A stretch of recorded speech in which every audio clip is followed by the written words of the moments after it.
Konami Studios. Batman 100, we're here, we did it. We have done an entire arc of Batman reviews on this channel. It's the conclusion to Joker War. Wow. Very enjoyable, surprisingly. I've said it every episode, I think, or every review. I don't really like the Joker as a character. So I'm glad this arc is over, and I'm very excited for the future of Batman. Now, it doesn't seem like we'll be getting the Luke Fox Batman in continuity, at least after this, which I thought they would reboot after 100. It appears we'll be going to 101, which is cool, and it's fine. I'm excited for that too. I think it's really exciting. This book was good. It's kind of a bigger one than the last couple issues, but of course it is. It's 100. We're wrapping up some stories and setting up new stuff. Joker Warzone came out too, so that's another fun read. I enjoyed this. So we start off with the best part of the book, in my opinion, and that is Barbara Gordon heading back to the Clock Tower in Burnside to become Oracle and talk to the people of Gotham City. That's awesome. Way to be something. That is just great. Way to do something awesome with that character that was desperately needed, since I think that Batgirl series was canceled or ended its run. But her back as Oracle. You know, we've kind of already teased that Spoiler and Orphan are going to become Batgirls again, so let's make Barbara Oracle. That's like where she's the best anyways. I think that works well. She talks to all the citizens of Gotham. We see shots of all of our Bat family members doing stuff. And, you know, we see this stuff from the police side where Bullock is talking to, I guess, just one of the officers. And the mayor says to him, you have to turn off Oracle's system. She's scaring the people of Gotham. And Bullock's just like, nah, screw that. I'll throw down my badge. I'm not putting that on the line. Like, I am standing up for the people of Gotham. If any of you corrupt cops want to do the same or not, or any of you cops that aren't corrupt, I don't care. Gotham needs us. I'm going to stand up for it. If I lose my badge, I lose my badge. Who cares? It's Gotham City, baby. It's Gotham City, baby. Harvey Bullock's doing some cool shit. That's great. And we get some nice classic moments of Dick and Babs, one of my favorite pairings ever. The best couple in DC Comics. I will stand by that till the day I die. They're the best. And Dick's just like, it's glad to have you back in my ear. And Oracle's just like, it's glad to have you back in blue. And everyone's having a good time. They're just beating people down everywhere. Everything's going great. And Joker and Batman are fighting still. And Joker's wearing that creepy suit he made look creepy. I like that future suit. And this was kind of like, again, like I said, I'm not a big fan of the Joker. So this is the part of the book where I'm like, you can't really tread new ground here when you come to like the Joker and Batman fight.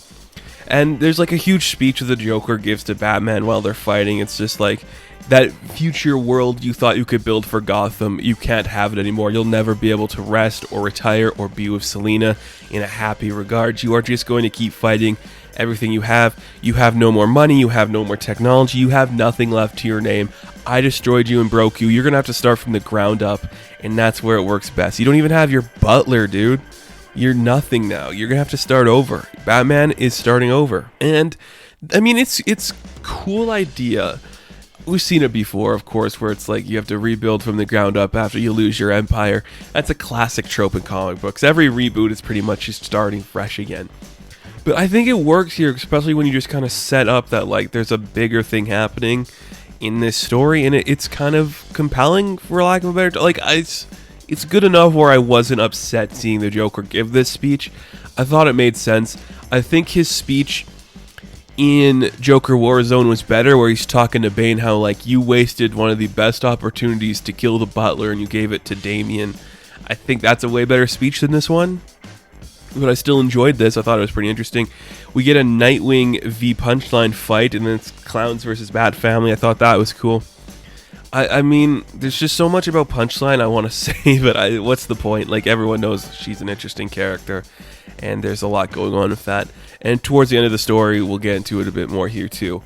But it's just fascinating, actually, just what that character does. And her and Nightwing, they have a little fight. The Bat Family shows up to help him, all that stuff. Then we do go back to the fighting with Joker. Batman, everything's going well.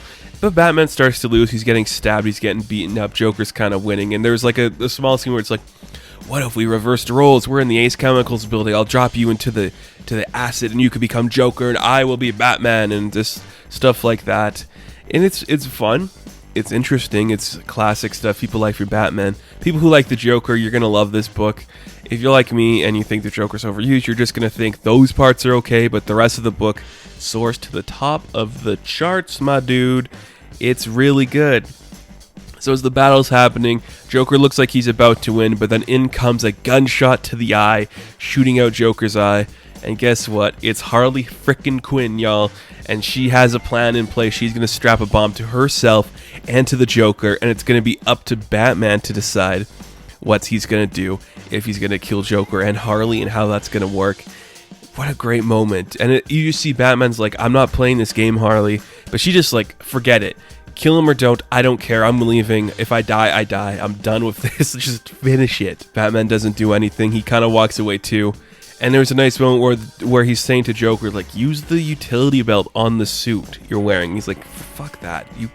If I'm dying because you didn't save me, buddy. I'm not saving myself. And we see the bombs go off as Batman kind of walks away from the Joker, and I kind of like that too.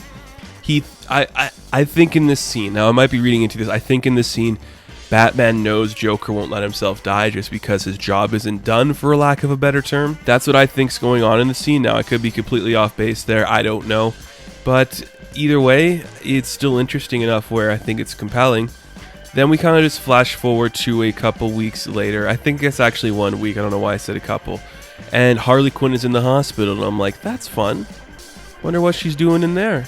Oh, right, the bombs went off. She almost died. So Batman meets her in the hospital, too. And there's having a conversation, and they both know the Joker's still alive. He saved himself at the last minute. He just kind of fled the scene because, you know, once the big event is over, Joker likes to go away for a bit, which I'm like, of course he does. Classic Joker. And that's just a great thing. Yeah, I mean, of course, that's just everything we know about that character. So it's cool. I like it. They're still in the hospital. Harley's just like, yeah, well, that's great. You should have killed him, but whatever. We'll just have to wait for the next time. At least I'm alive, for that saying.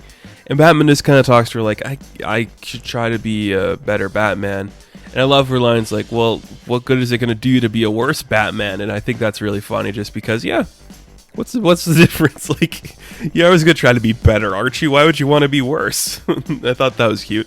Batman cracks a few smiles, which of course he does because it's fun. We realize Punchline is locked up, and we're all better for it, so no more Punchline, right? False. We get a couple of epilogues for this book. The first one being just the introduction of the Ghost Maker, and it's like, I guess there's something about a truce, so I'm wondering what that could be if there was something that happened. He knows Bruce Wayne is in there. It's probably going to be a character we know in a different costume, but that costume looks fucking dope. I love it. Then we get another one where it's Batman talking to the Clown Hunter, and we realize his name is Bao Pham, or Bao Pham, I mean. And it's kind of cool. He's just like, Batman's just telling him, like, your parents were killed by the Joker 5 years ago. I'm sorry about that. I'd love to help you.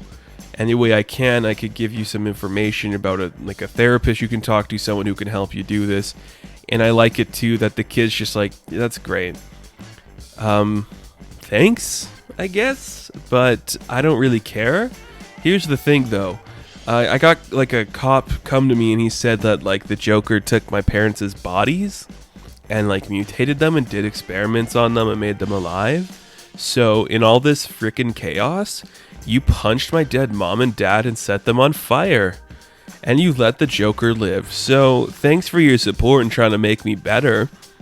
I'm just going to go around and beat the shit out of people still because you are a terrible, terrible, terrible person, Batman. So that's exciting. And this one ended with to be continued in Batman 101. So I guess we'll see the possible conclusion or just the next arc for the Clown Hunter, which could be really cool. We get one last kind of epilogue, I guess, where there's this hooded guy at a bar. He's talking to his other patron, and they're talking about this video that Punchline made, Alexis K, I mean. And stupid, I think it's stupid. It's just, I get what they're going for here, where it's like, Joker made me a victim. Oh no. Well, who am I gonna be? He used me this way, the way he's used people before. And I like it too. The hoodie guy's like, oh, she's very good. And he's like, what are you talking about? Like, the way she's saying these things, she's making my ideas true. And it's like, what are you talking about? And of course, the hooded guy is Joker. He knocks out the other guy with this gas, and he just starts to like fade his skin to be pale, puts lipstick on him, and we realize the Joker is faking his own death so he could come back later and do something cool. And this one is also a tie-in to a Punchline book coming out next month. Yay! That's fun. Is it? It's happening. That's all I'll say. It's happening in books. So it's fine.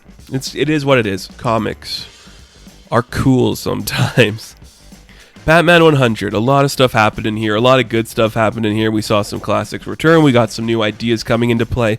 And I think for the most part, it all worked. There's nothing about this I thought was bad or uninteresting. It's just some stuff that I'm like, I get why we're doing it.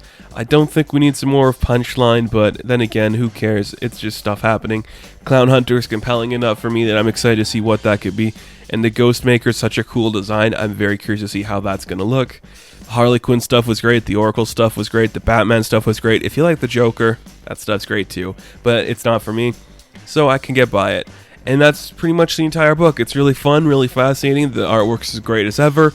So many variant covers for this book. I put up a couple of them in the thumbnail. Please let me know what your favorite variant cover is for this book, because mine is, I think, the Oracle one.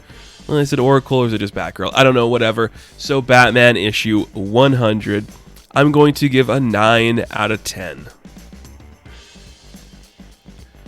And thank you guys so much for watching this video. Be sure to like and subscribe to the channel.